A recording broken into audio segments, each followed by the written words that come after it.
सचिन पायलट, राजकुमार रोत, हनुमान बेनीवाल की मेहनत हुई सफल।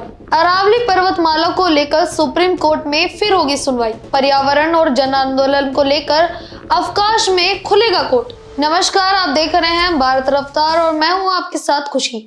देश की सबसे प्राचीन पर्वत श्रृंखलाओं में से एक अरावली पर्वतमाला एक बार फिर सुर्खियों में है। पर्यावरण संरक्षण और खनन गतिविधियों के बीच चल रहे विवाद ने सुप्रीम कोर्ट का ध्यान खींचा है। सुप्रीम कोर्ट ने अरावली की परिभाषा से जुड़े मामले में स्वतः संज्ञान लिया है और सोमवार यानी 29 दिसंबर को इस पर सुनवाई तय की है। Chief justice of India Suryakant की अध्यक्षता वाली 3 जजों की अवकाशकालीन बेंच इस मामले की सुनवाई करेगी। इस बेंच में जस्टिस JK महेश्वरी और जस्टिस ऑगस्टिन जॉर्ज मसीहा भी शामिल होंगे।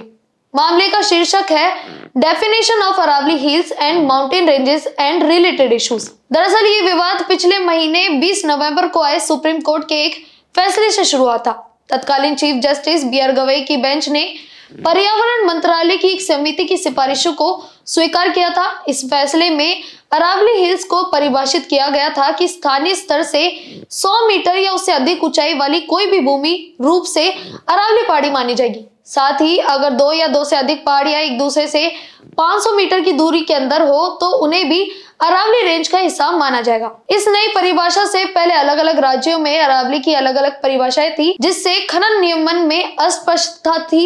लेकिन अब पर्यावरणविदों और नागरिक संगठनों का कहना है कि परिभाषा बहुत ही संकुचित है। फॉरेस्ट सर्वे ऑफ इंडिया के पुराने मानकों से अरावली का बड़ा हिस्सा संरक्षित था, लेकिन नई परिभाषा से 90% से ज्यादा क्षेत्र संरक्षण से बाहर हो सकता है। पर्यावरणविद नीलम आहूवालिया जैसे विशेषज्ञों ने इसे पूरी तरह अस्वीकार बताया है। उनका कहना है कि अरावली जैसी नाजुक इकोसिस्टम में सस्टेनेबल माइनिंग की कोई गुंजाइश ही नहीं है। अवैध और कानूनी खनन से पहले ही जंगलों की कटाई, भूजल स्तर गिरावट और प्रदूषण की गंभीर समस्या पैदा हो चुकी है।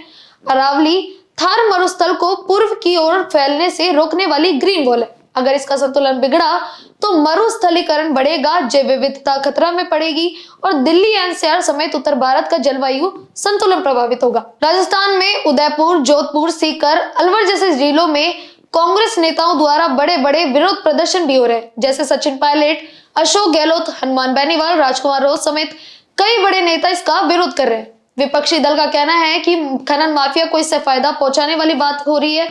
हालांकि केंद्र सरकार ने स्पष्ट किया है कि नई परिभाषा से संरक्षण मजबूत हुआ है और नए खनन पट्टे देने पर पूरी तरह रोक लगा दी गई है। पर्यावरण मंत्री भूपेंद्र यादव ने कहा है कि 90% से ज्यादा अरावली क्षेत्र अब भी संरक्षित है और सस्टेनेबल माइनिंग प्लान तैयार होने तक कोई नया पट्टा नहीं दिया जाएगा। सुप्रीम कोर्ट ने अपने नवंबर के फैसले में कोर या इनवायोलेट जोन में खनन पर पूरी तरह रोक लगाई है, सिवाय कुछ रणनीतिक और परमाणु खनिजों के लिए। लेकिन विरोध करने वाले कहते हैं कि बिना व्यापक पर्यावरण प्रभाव आकलन और जन परामर्श के ये परिभाषा लागू करना गलत है। अब सभी की नजर सोमवार की सुनवाई पर टिकी हुई है। क्या सुप्रीम कोर्ट नवंबर के फैसले की समीक्षा करेगा? क्या अरावली को व्यापक संरक्षण मिलेगा या खनन और विकास के बीच संतुलन बरकरार रहेगा? तो आपकी इस पर क्या राय है, हमें कमेंट बॉक्स में जरूर बताएं और बने रहे हमारे साथ।